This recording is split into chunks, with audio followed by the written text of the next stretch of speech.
Hello everyone, welcome to Pathology Riddles. We are continuing from the last video in which we got question answers from cell injury chapter. How do you write a short essay on free radicals? So first you have to go for the definition of free radicals. Free radicals are basically chemical species which have single unpaired electron in their outer orbit. These are extremely unstable species and they can react easily with organic and inorganic molecules. These oxygen species cause cellular abnormalities, which is called oxidative stress. Now, free radicals are produced as well as destroyed inside the body. When production is more than the destruction of free radicals, then it will cause accumulation of free radicals inside the body. So what are the causes of increased production of free radicals? So there can be due to chemical toxins, radiation, hypoxia, ischemia, reperfusion injury, cellular aging, and inflammatory cell mediated injury. So coming to production. So where all are free radicals produced? Now free radicals are produced due to redox reaction in which superoxide, hydrogen peroxide and hydroxyl ions are produced. Neutrophil and macrophages, when they are trying to kill bacteria, they will also produce free radicals. So these free radicals are superoxide, hydrogen peroxide, hypochlorite, nitric oxide and peroxynitride. So how are free radicals degraded or destroyed inside the body?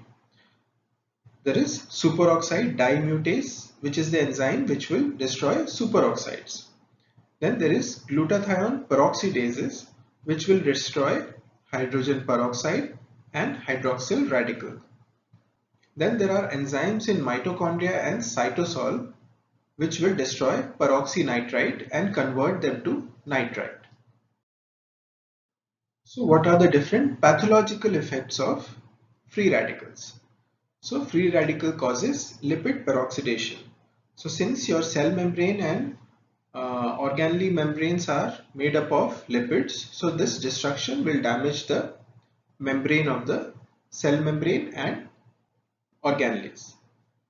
Now it can cause protein misfolding, which will cause apoptosis to get activated. Then they can cause DNA damage. Again, DNA is the mainstay of a cell which will produce protein. So if you damage the DNA, you are again leading to cell death. So coming to the next question, what is pathologic calcification? Pathologic calcification is abnormal deposition of calcium salts along with small amount of other minerals also. So what is the difference between dystrophic and metastatic calcification? So coming to differences. So the site of dystrophic calcification is basically dead and degenerated tissues. Then metastatic calcification occurs in normal tissues. Calcium metabolism is normal in cases of dystrophic calcification, whereas it is deranged in cases of metastatic calcification. Serum calcium levels will be normal in cases of dystrophic calcification and it will be increased in cases of metastatic calcification. Causes of dystrophic calcification include necrosis, infarcts, old scars and dead parasites. Whereas causes of metastatic calcification include hyperparathyroidism, which may be due to adenoma, hyperplasia or chronic renal failure.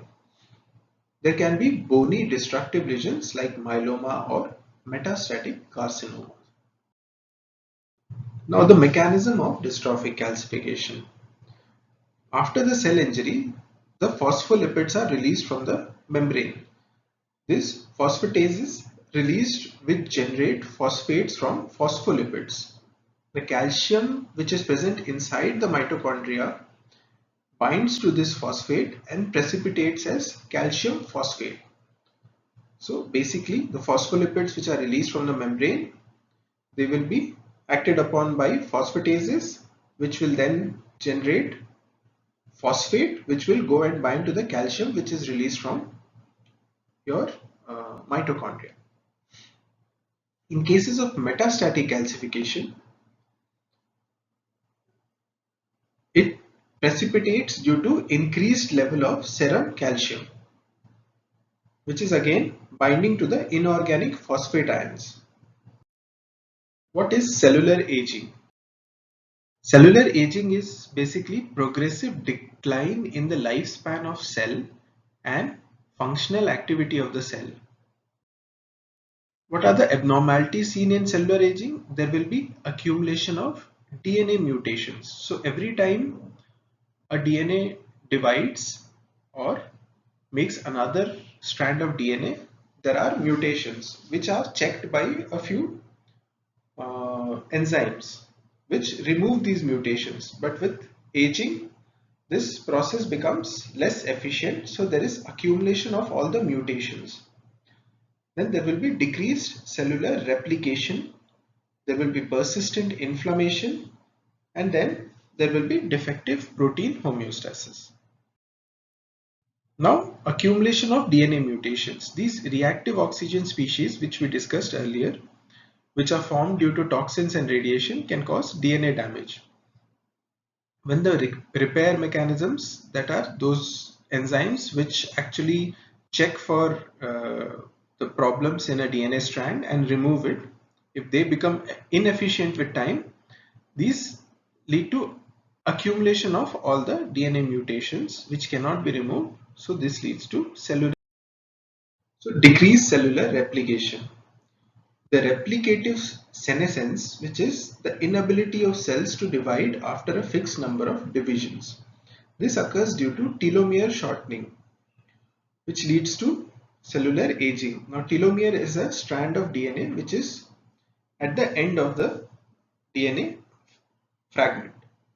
So, with every replication, this DNA fragment, that is called telomere, keeps getting shorter and shorter.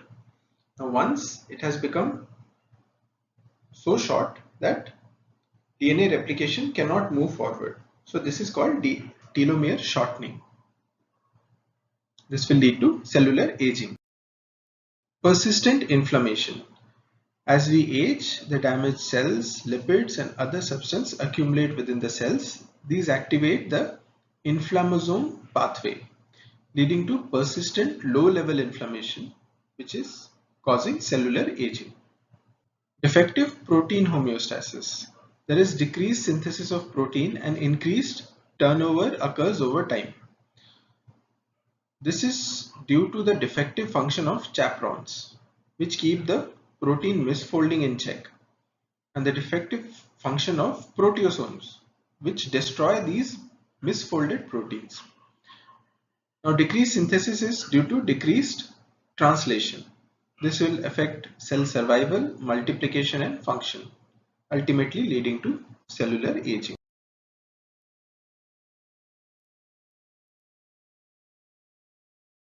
The factors which accelerate cellular aging are chronic disease or stress. Factors which slow down aging are calorie restriction or exercise.